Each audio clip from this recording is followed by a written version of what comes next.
So, Nikola Jokic is the best player in the world. I don't think anyone is at this stage going to argue anybody. Maybe you could argue Giannis. And if you argue Giannis, I'm not going to say you're crazy. That's the one thing I'll say, is that Giannis is the one argument you can make that does not make you seem absolutely crazy. But it looking like Nikola Jokic isn't even enough to just win consistently anymore in the NBA. Before we get on to it, we're doing Hoopsmas. We're uploading 250 videos from the 1st to the 25th of December, an average of 10 a day. Right now we are quite a bit behind. We're like 4 days behind or something in redrafts. So today and tomorrow, I'm going to be doing everything I can to catch up. So right now, we're doing, today and tomorrow, the goal is we're 3 behind to get like 12, 13 videos out, to get 25 videos out in the next 2 days. If you guys are new to the channel, subscribe. You're not going to find an NBA channel that talks about more basketball than here.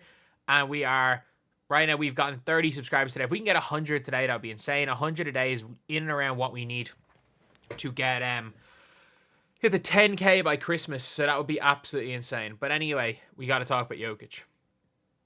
Nikola Jokic just had one of the best games of his career. Genuinely. The guy was absolutely incredible. Absolutely incredible. 56, 16, and 8. He shot 58% from the field, 3 of 5 from 3, and yeah, he just did everything. 64% true shooting, but they still lost. Why did they lose? Part of the reason was that the Wizards didn't have Alex Sarr. Like, a lot of people are saying, oh, the Wizards, all these players out injured. The ironic thing is, like, if you don't realize some of those players out injured are not going to help them, like your Kuz, like your Alex Sarr. Alex Sarr is actually freaking hurting this team. I just think Alex Sarr sucks.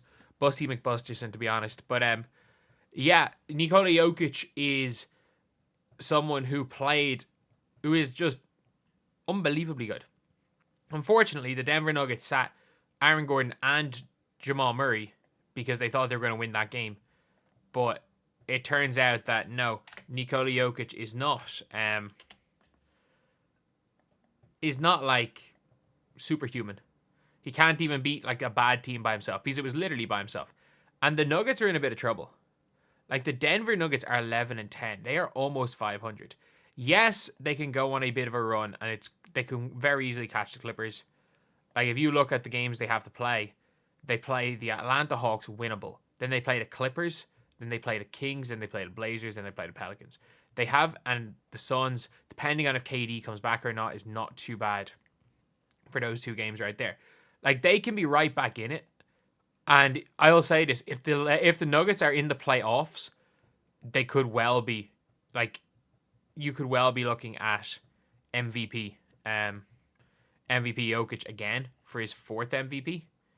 But I still do, like, we had 5th seed, Luka being the 5th seed held against him.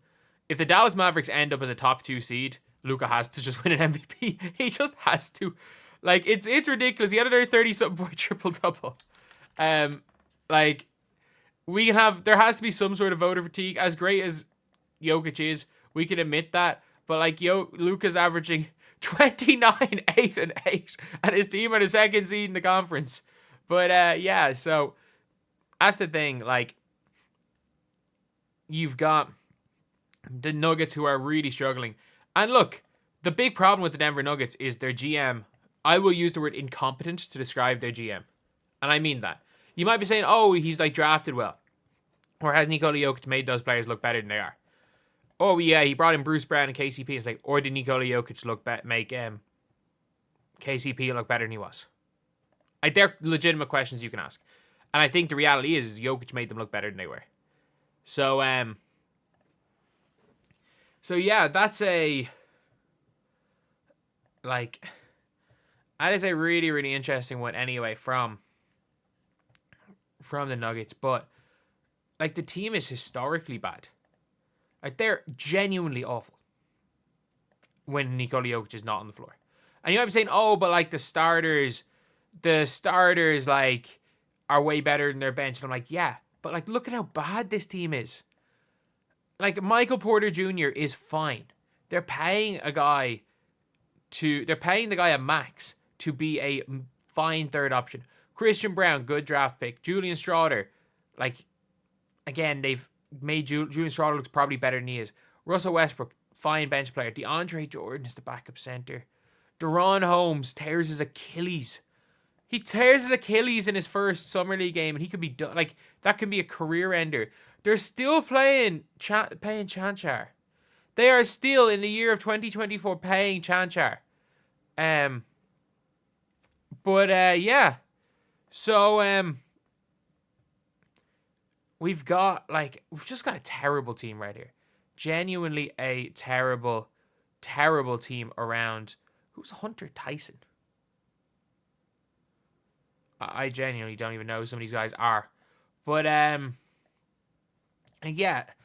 Jokic is literally, he can drop 56 points on good shooting and still be,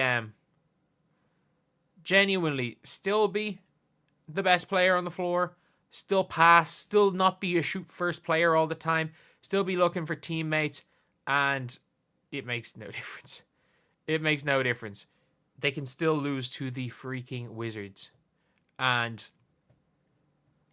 it's scary. Like, it's actually scary how much better he is than... Look, I'm Luka. I'm a Luka fan. I am a Luka fan. And I mean that. Like, as a man who, with the beard, doesn't look too dissimilar to Luka when I got a full beard. As a man who's got the Luka build and plays, like, at times with that kind of, like, slow old man guard game. I love Luka Doncic, the fact he's able to do that at the NBA level. But, like, Jokic is by far better. And the team around him is just, like, it's incompetent. Like, it is an absolutely incompetent roster. Like, that's the only way I can describe it. The roster itself is completely, completely incompetent. And Jokic, it's tough in the NBA right now to carry an individual team just because of the amount of talent. Like, the bottom end talent is so much better than the bottom end talent in any other era. I think nobody can argue that point anyway. But yeah, that's pretty much it, lads. Jokic having one of the best games of his career, and the team can't do anything. The team can't win. And it's funny because they say the only way to stop Jokic is to make Jokic score 40.